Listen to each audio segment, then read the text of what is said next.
সময় নষ্ট করা যাবে না, রাত এমনি বেশি হয়েছে, 9টায় দেওয়ার কথা ছিল, সে জায়গা 10টা পার করে দিয়েছে। আমরা আজকে ঠকবেন, জন্মের ঠকা আপনারা। আমি আপনাদেরকে ঠকাইতে আসি নাই, কিন্তু কর্তৃপক্ষ ঠকাইতেছে আপনাদেরকে। আমার মাহফিল এত বক্তা লাগে না, আমি যেদিন আলোচনা কম করি সেদিন 3 ঘন্টা করি, কিন্তু আজকে সে সময় মতো আমার দেয় না, এই জন্য আজকে ঠকবেন আপনারা, এই জন্য দায়ী হবে কর্তৃপক্ষ, আমি না। ওদিকে প্যাকেট চলতেছে বিরিয়ানির প্যাকেট হয়ে গেলেই, বিরিয়ানি না খিচুড়ি কোনটা, হ্যাঁ যেটাই হোক, প্যাকেট চলতেছে, প্যাকেট হয়ে গেলে যেই কানে খবর আসবে প্যাকেট হয়ে গেছে, সাথে সাথে আল্লাহুম্মা আমিন।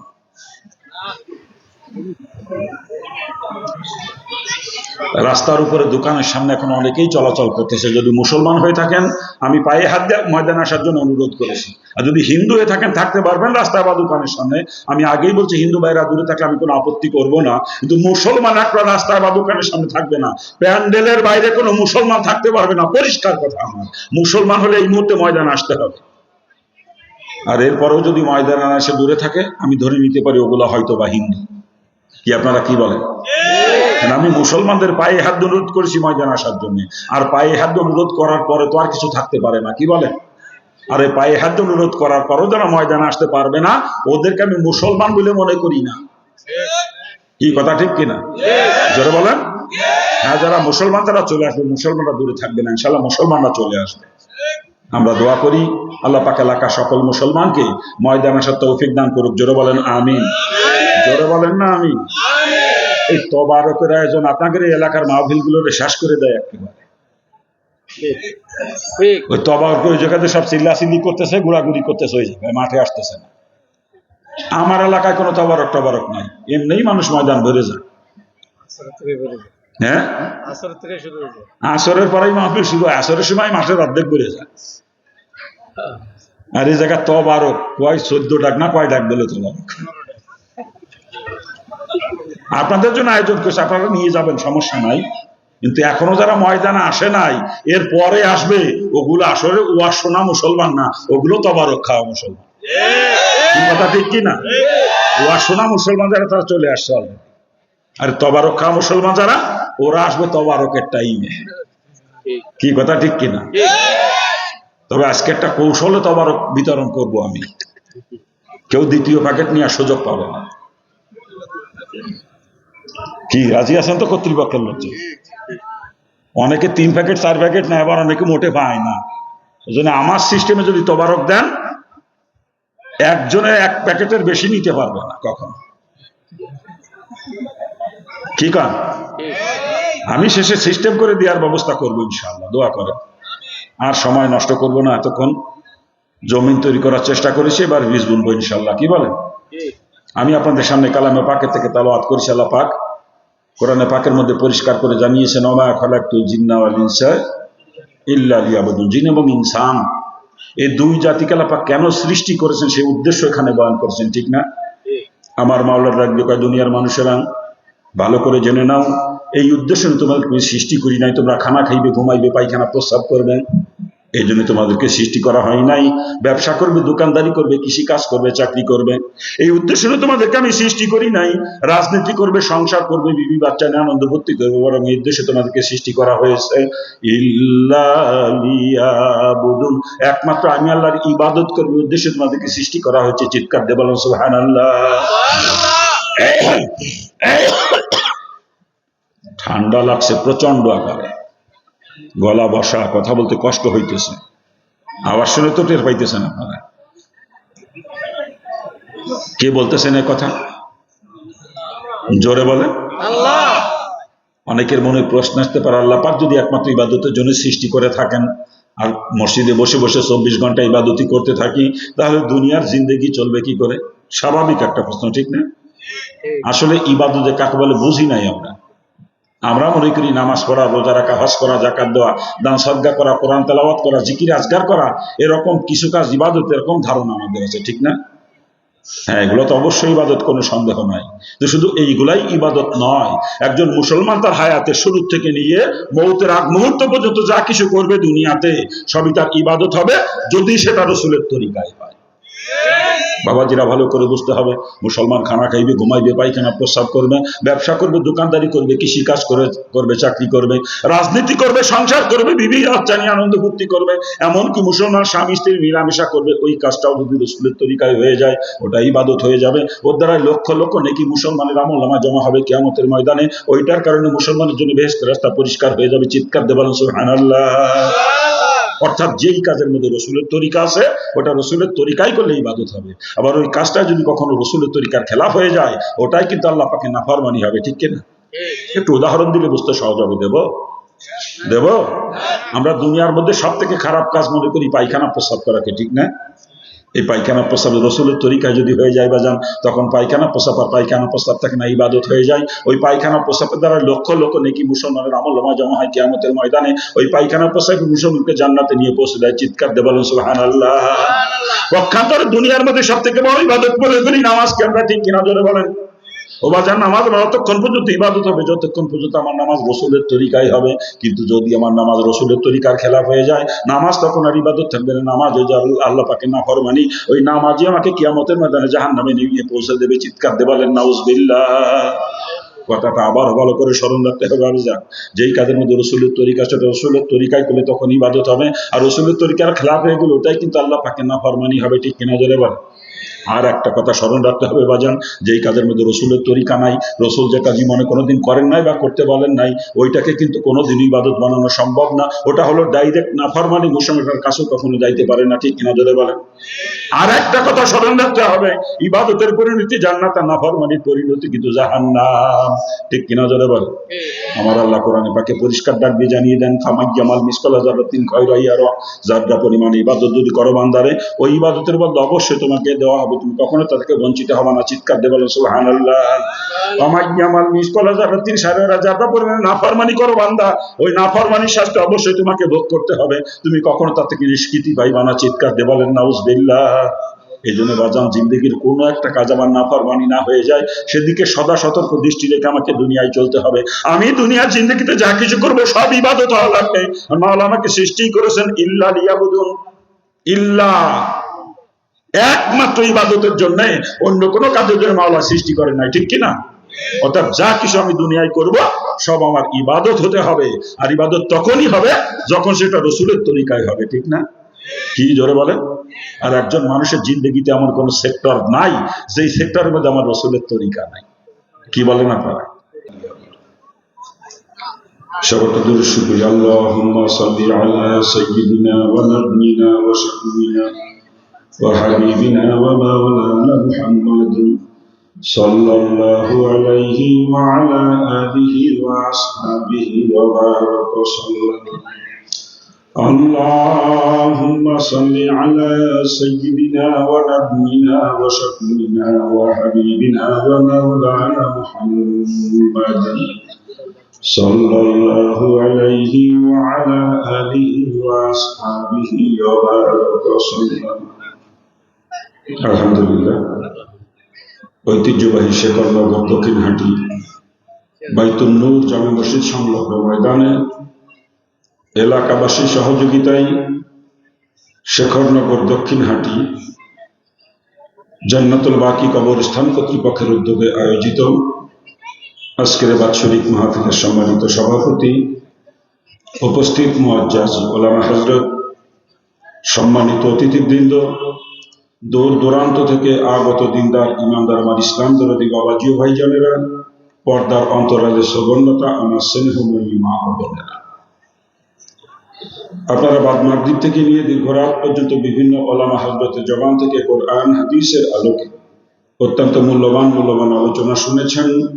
এখন আমি নালায়েক আপনাদের সামনে উপস্থিত। আল্লাহ পাক যদি তৌফিক এনায়েত করেন এবং সাথে সাথে আপনারা যদি অন্তর থেকে দোয়া করেন, আমি আপ্রাণ চেষ্টা করব কোরআন এবং হাদিসের আলোকে সংক্ষিপ্ত কিছু কথা আপনাদের সামনে বলার জন্য। আসুন সর্বপ্রথম ওই পাকজাতের দরবারে শুকরিয়া জ্ঞাপন করি, যিনি আজকের এই সময়ে জমিনের বুকে কোটি কোটি মানুষকে বিবিধ প্রকার নাফরমানির মাঝে নিমজ্জিত রেখে আমাকে আর আপনাকে আজকের এই কোরআন হাদিসের আলোচনার মজলিস, রিয়াজুল জান্নাহ তথা বেহেশতের বাগিচায় অল্প সময় বসার সুযোগ করে দিয়েছেন। এই জন্য একটু জবান খোলে জোরে সরে ওই পাক জাতের সুখ সকলে একবার বলি আলহামদুলিল্লাহ। আমার বাবাজিরা, এটা যে বেহেশতের বাগান, এই ব্যাপারে কোনো সন্দেহ আছে? যদি কারো সন্দেহ থাকে, কসম খোদা, তার নামাজ, রোজা, হজ, জাকাত, কোন আমল তার জন্য কোনো উপকার বই আনতে পারবে না। কারণটা বেহেশতের বাগান, এ কথা আমি শামসুল হকের জবানের নয়, এ কথা বলেছেন এমন এক ব্যক্তি যার জবানের কোনো একটা কথা পর্যন্ত মিথ্যা হয় নাই এবং কিয়ামত পর্যন্তও হবে না। আর সেই মহামানব নবী রোজাহা সৈয়দুল আম্বিয়া নবী মুহাম্মদুর রাসূলুল্লাহ সাল্লাল্লাহু আলাইহি ওয়াসাল্লাম তার পবিত্র জবান দিয়ে বলেন, যতক্ষণ দ্বীনি আলোচনা চলবে ততক্ষণে ময়দান বেহেশতের বাগান। চিৎকার দিয়ে বলেন সুবহানাল্লাহ। আর তাই বাবাজিরা আমার, রসুলের এই কথার উপর যদি কেউ সন্দেহ করে, তার ইমানই আর থাকবে না। আর ইমান যদি না থাকে, নেক আমল দিয়ে কি লাভ হবে বলে? এই জন্য এবার আল্লাহ পাক যে আমাদেরকে বেহেশতের বাগিচায় বসার সুযোগ করে দিয়েছেন, এতে আমরা সকলে খুশি তো, কি বল?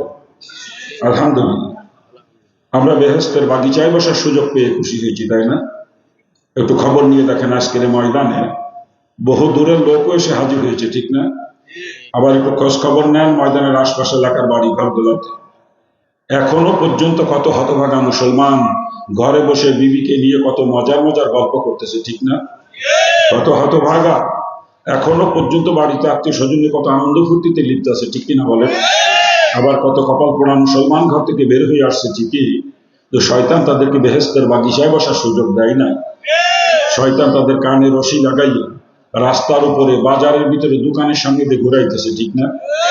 আচ্ছা বলেন, কোন মুসলমানের কানে কোরআন হাদিসের আলোচনার আওয়াজ পৌঁছায়, জান্নাতের বাগিচার খবর পৌঁছায়, এরপরেও যদি সে মুসলমান জান্নাতের বাগিচায় উপস্থিত হতে না পারে, তার মতো হতভাগা কপাল পোড়া এ দুনিয়ার জমিন আর কেউ থাকতে পারে? এই জন্য এবার আমি আলোচনা শুরু করার পূর্বে যে পর্যন্ত মাইকের লাউড স্পিকারের ধ্বনি পৌঁছায়, এত অঞ্চলের প্রতিটা বালেগ পুরুষ মুসলমানের দুইখানা পায়ে হাত অনুরোধ করব, বাবা সত্যি যদি আপনি দাবি করেন আপনি একজন মুসলমান, আমি আপনার দুইখানা পায়ে হাত অনুরোধ করছি, আর দূরে দাঁড়িয়ে বসে থাকবেন না, মেহেরবানি করে অল্প সময়ের ভিতরে বেহেশতের বাগিচায় চলে আসে। বলা যায় না বাপরে, আজকের রাত্রি আমার আপনার জীবনের শেষ রাত্রিও হয়ে যেতে পারে। আজকের দিনের মাঝে কত লোকে দুনিয়া থেকে চিরবিদায় নিয়েছে, তার হিসাব নাই। আর আমি আপনিও যে এই রাত্রিতে বিদায় নেব না, এমন কোনো গ্যারান্টি মনে হয় এখনো পর্যন্ত কারো কাছে আসে না। আসছে কোনো গ্যারান্টি বলেন? এই জন্য এবার মালাকুল মউত যে কখন আসবে আর আমার আপনার টুটি টিপে ধরবে, এ খবর কিন্তু দুনিয়ার কারো জানা নাই। আর অন্ধকার খবরে কিন্তু আমাকে আপনাকে একাকী থাকতে হবে। এ দুনিয়ার বাড়ি গাড়ি, টাকা পয়সা, ধন দৌলত, আত্মীয় স্বজন, বিবি বাচ্চা, কেউ আপনার সঙ্গে কবরে যাবে না। বা একটু চিন্তা করেন, আপনি ওই কবরের কথা চিন্তা করে অল্প সময়ের জন্য যিনি যেখানে যে পরিবেশেই থাকেন না কেন, ওই পরিবেশ থেকে পৃথক হয়ে আসেন একটু বেহেশতের বাগিচায়। আল্লাহ পাক যদি চাহে, আজকের বেহেশতের বাগিচায় বসাকে জড়িয়া করে আমার আপনার জীবনের সমস্ত গুনাহ খাতা মাফ করে দিতে পারে। আমার মা বোনদের কাছে দাবি করবো, মাগো ওমা, যদি এখনো পর্যন্ত কোনো বালেক পুরুষ আপনাদের বাড়িতে থাকে, মাগো একটু বলে কেউ বোঝাইয়া সন্দেহ এই বেহেশতের বাগিচায় পাঠিয়ে দেন। মাগো আপনি যদি চেষ্টা করে একটা লোক এখানে পাঠাইতে পারেন, আর ওই লোকটা এই ময়দানে এসে বসে যতগুলা কথা শুনবে, প্রতিটা কথার বিনিময়ে এক এক বছর কবুল নফল ইবাদতের নেকি পাবে। আর মাগো আপনি যে চেষ্টা করে পাঠাইলেন, এই কারণে আপনিও ঘরে বসে থেকে সমপরিমাণ নেকির অধিকারী হয়ে যাবেন। আর মাগো তোমার শুধু পুরুষ লোকই মরবে না, মারে আপনাকেও তো কবরে যেতে হবে। অন্ধকার কবরে আপনাকে একাকিনী থাকতে হবে। আপনার আত্মীয় স্বজন, স্বামী, সন্তান কেউ আপনার সঙ্গে কবরে যাবে না। মা একটু চিন্তা করেন, আপনি ওই কবরের কথা চিন্তা করে অল্প সময়ের জন্য বাড়ির বালেক পুরুষদেরকে এখানে পাঠিয়ে দিয়ে, মাগো আপনি একটু নিরিবিলি একাকিনী এক জায়গা বসে আল্লাহ পাকের কোরআন, রসুলের হাদিসের কিছু কথা আপনি একটু মনোযোগ সহকারে শ্রবণ করার চেষ্টা করেন। আমার বাবাজিরা, অল্প সময়ের মধ্যে আলোচনা শুরু হবে ইনশাআল্লাহ। আর আলোচনা হবে কোরআনের পাকের একটা আয়াতের একটু অংশ তেলাওয়াত করেছি। আল্লাহ পাক তৌফিক দিলে ওর আলোকেই কিছু কথা বলবো। তবে আলোচনার শুরুতে যে দিক নির্দেশনা দিয়ে থাকে আপনারা জানেন, আমি সাধারণত কিচ্ছা কাহিনীর আলোচনা করি না, চেষ্টা করি সমাজের মুসলমানের প্রয়োজনীয় কিছু কথা বলার জন্য। দোয়া করেন আল্লাহ পাক যেন আজকে তদ্রূপ কিছু কথা বলার তৌফিক আমাকে দান করেন। আজকে সমাজের মুসলমানের যে সমস্ত রোগ, যে সমস্ত রোগের কারণে আজকে সমাজের মুসলমান ক্রমান্বয়ে জাহান্নামের দিকে ধাবিত হচ্ছে, আমি একটু চেষ্টা করি সমস্ত ঔষধ দিয়ে মুসলমানকে ওই জাহান্নামের পথ থেকে ফিরিয়ে জান্নাতের পথটা দেখানোর জন্য। আর আগেই বলে রাখি, যখন যে রোগের ওষুধ আমি দেব, রোগটা যদি আপনাদের কারো ভিতরে থাকে তার কিন্তু সহ্য করা কষ্ট হবে, একটু জ্বালাপোড়া করবে। আর এটাই স্বাভাবিক, কারণ রোগীর শরীরে যদি ঘা থাকে, রোগী ডাক্তারের কাছে গেলে ডাক্তার কিন্তু ঘাড় উপরে মলম লাগাবে, ঠিক না? আর মলম যখন লাগাবে তখনও জ্বালাপোড়া করবে, কি বলেন? আর জ্বালাপোড়া করার কারণে রুগী যদি এরকম চিন্তা ভাবনা করে যে কি ডাক্তারে কি ওষুধ দিলে তো জ্বলে পড়ে যায়, ওই ডাক্তারের কথা শুনবো না, ওই ওষুধ আর ব্যবহার করবো না। ওই রোগীর রোগ কি কোনোদিন ভালো হবে বলেন? ওকে রোগ নিয়েই কবর যাওয়া লাগবে, ঠিক না? তদ্রুপ ভাবে আমিও যখন যে রোগের ওষুধ দেবো, রোগটা যদি আপনাদের কারো ভিতরে থাকে তারও কিন্তু সহ্য করা কষ্ট হবে, একটু জ্বালাপোড়া করবে। আর জ্বালাপোড়া করার কারণে আপনি যদি এরকম চিন্তা ভাবনা করেন যে কি হুজুর রে কি ওয়াজ করতে বেশি কথা কয়, এই চিন্তা করে ময়দান থেকে উঠে যদি বাড়ির দিকে হাঁটেন, বুঝতে হবে আপনার রোগ জিন্দেগিতে ভালো হবে। আর আপনি যদি রোগ নিয়ে কবরে যান, জাহান্নাম থেকে বাঁচার কোনো রাস্তা আপনার সামনে খোলা থাকবে না। আমি আগেই বলে নিচ্ছি, আমি আপনাদেরকে কিছু বেশি কথা বলবো, এমন অনেক কথা বলবো যে কথা শোনার পর অনেকে লজ্জাও পাবে। আর যে বেশি কথা লজ্জা দেওয়া কথা বলবো, কসম খোদা, এর পিছনে আমার ব্যক্তিগত কোনো স্বার্থ না। আমার উদ্দেশ্য যে একটু বেশি কথা বলেও যদি মুসলমানের সন্তানকে জাহান্নামের পথ থেকে ফিরানো যায়। আর আমি বলবো না বেশি কথা, কে বলবে বলেন? আমি হিন্দুর ঘরে জন্ম নিয়ে আজকে আমি ইসলাম অনুশাসন মেনে চলতে পারি, অথচ আপনাদের মাঝে আমি ইসলাম খুঁজে পাই না। আফসোস লাগে, এই হিন্দু থাকতে কোরআন হাদিস পড়েছিলাম, বলে যে ইসলাম আমি কোরআন হাদিসে পেয়েছিলাম, বর্তমান সমাজের অধিকাংশ মুসলমানের মাঝে সেই ইসলাম আমি খুঁজে পাই না। দুঃখে কলিজাটা কান্দে যে ইসলাম কোথায় আর আজকের সমাজের মুসলমান কোথায়। শুধু এই দুঃখ নিয়ে একটু বেশি কথা আপনাদেরকে বলি। আর এই জন্য যদি একটু বেশি কথা বলি, রাগ করবেন না তো? কেউ সত্যি রাগ করবেন না তো? এখন বলতেছেন না, কিন্তু যখন ঘাড়ের উপরে পড়বে তখন কিন্তু রাগ হবে। কিন্তু রাগ হইলে আমার করণীয় কিছু নাই, কারণ ব্যক্তি স্বার্থ নিয়ে আমি কোনো কথা বলি না। মুসলমানকে জাহান্নাম থেকে বাঁচানোর উদ্দেশ্য নিয়ে কথা বলি, তো রাগ হয়, আমার কিচ্ছু আসবে যাবে না, ঠিক কিনা? বাবাজির একটা জিনিস চিন্তা করতে হবে, ডাক্তার রুগীকে কাটে, চেয়ে অপারেশন করে, ব্যথা দেয়, এটা কি ডাক্তার নিজের ভালোর জন্য করে নাকি রুগীর ভালোর জন্য করে বলেন তো? তা আপনাদের এলাকার কারো সঙ্গে তো আমার কোনো শত্রুতা নেই, কি বলেন? কারো সঙ্গে কোনো আত্মীয়তার বন্ধন নয়, ঠিক কিনা? অর্থের কোনো লেনদেন কারোর সাথে নাই, জমির আল ঠেলাঠেলি নিয়ে বা জমি ভাগাভাগি নিয়ে কোনো দ্বন্দ্ব ফাসাদও কারোর সাথে নাই, ঠিক না?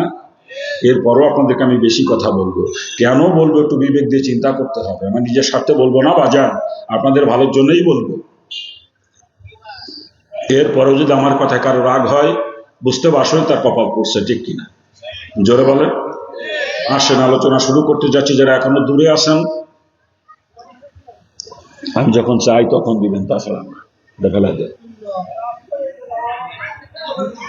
কোথায় রাখছিলাম কথা?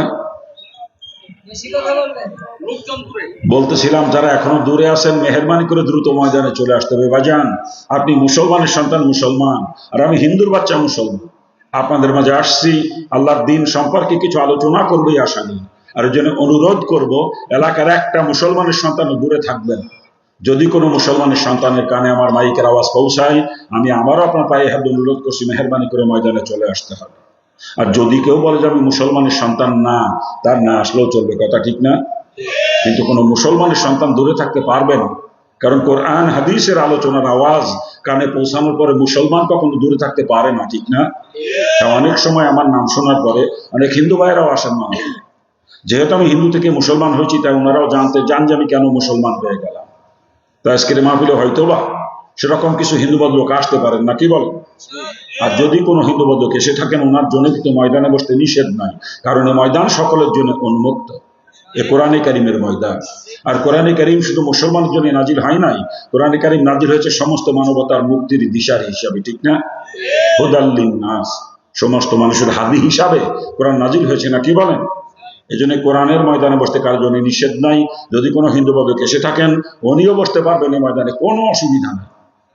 কিন্তু তারপরেও কথা থাকে, হিন্দু ভাইরা যদি আসেন, ওনাদের বার এতগুলো টুপিওয়ালা মানুষের সঙ্গে মিলে ময়দানে বসতে অনেক সময় লজ্জা লাগতে পারে না, কি বলে?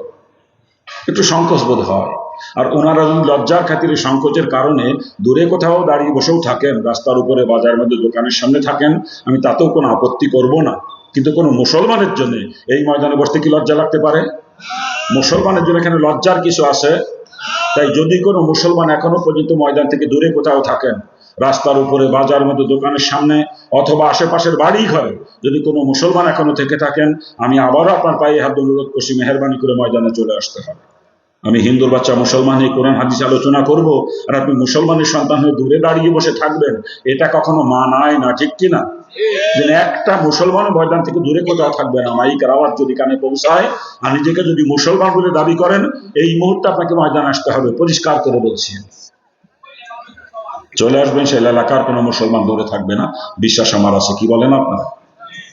আমি হিন্দুর বাচ্চা মুসলমানের কোরআন হাদিস আলোচনা করব, আর মুসলমান ঘরে বসে বউ নিয়ে মজা মারবে, রাস্তার উপরে চার দোকানের সামনে আড্ডা মারবে, এটা কখনো সম্ভব না। কি বলেন? যারা মুসলমান তারা চলে আসবে, আমরা দোয়া করি আল্লাহ পাক মুসলমানদেরকে ময়দান আসার তৌফিক দান করুক। জোরে বলেন আমিন। জোরে বলেন না আমিন।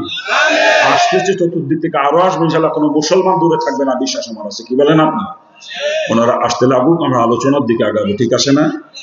আর আলোচনা শুরুতে অনুরোধ করব সকলের কাছেই, যাদের কাছে মোবাইল আছে, মোবাইলগুলো হয় বন্ধ করে রাখতে হবে, না হলে রিংটোন সাইলেন্ট করে নিতে হবে দুইটার একটা। কারণ আপনার মোবাইলে রিং আসলে ওই রিংটোনের শব্দ আপনার আশেপাশে কমপক্ষে 10 জন লোক শোনার প্রতিবেদন গুণাগার হয়ে যাবে।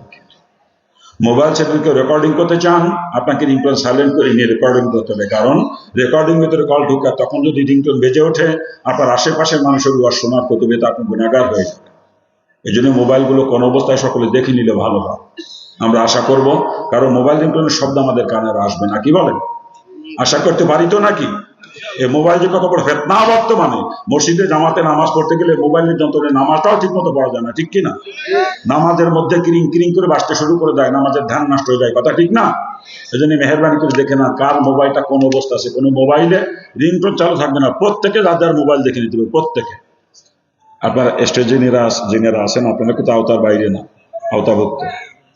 কি নেতারটা সাইলেন্ট করে আছে তো? হ্যাঁ, কি মালান আপনারটা? কি মুরব্বী আপনারটা সাইলেন্ট করা আছে? কোন মোবাইলে রিংটোন চালু থাকবে না, সোজা হিসাব একেবারে। মাইক ম্যান গেল কই? মাইক ম্যান একটা সাইলেন্ট করা আছে তো? না থাকলে করে নিতে হবে। আলহামদুলিল্লাহ, আলোচনা শুরু করতে যাচ্ছি। ময়দানে যারা বসে আছেন, ময়দানে জায়গা আছে অনেক। আমি তো এসে মাঠ দেখে চিন্তা করছিলাম, আমার মাহফিল এতটুকু মাঠ, জায়গায় লোক জায়গা দিবে কেমনে? আমি চিন্তা করছি, বলছিলাম ওনাদেরকে, জিজ্ঞেস করেন যে আমার মাহফিল এতটুকু মাঠ, এরকম লোক তো আমার একটা পথসভায় ওর থেকে বেশি লোক হয়, আমার একটা পথসভায় থেকে অনেক বেশি লোক হয়, আর সেখানে আমার মাহফিলে এই লোক। আমার তো দেখে আশ্চর্য লাগতেছে, পিছনের জায়গা অনেক খালি রয়ে গেছে। এই জন্য আপনাদেরকে বলতেছি না যে একেবারে আইটি উইটি বসেন, এরকম বলতেছি না। তবে মাঝে মাঝে ফাঁকা আছে, ফাঁকাগুলো পূরণ করে বসেন। দিনই মজমার মাঝখানে ফাঁকা থাকলে ফাঁকা জায়গায় শয়তান বসে, শয়তান বসে ওসোয়াশা দিয়ে মানুষকে উঠাই নিয়ে যাওয়ার চেষ্টা করে। আর শয়তানের ধোকায় পড়ে যদি উঠে যায় কেউ, তার উপরে শয়তান খুশি হয়, ওদিকে আল্লাহ তাআলা তার উপরে নারাজ হয়ে যায়। এই জন্য আমরা শয়তানের বসার জায়গা ময়দানে রাখবো না, একটু আগায় গায়ে গায়ে মিলে বসেন।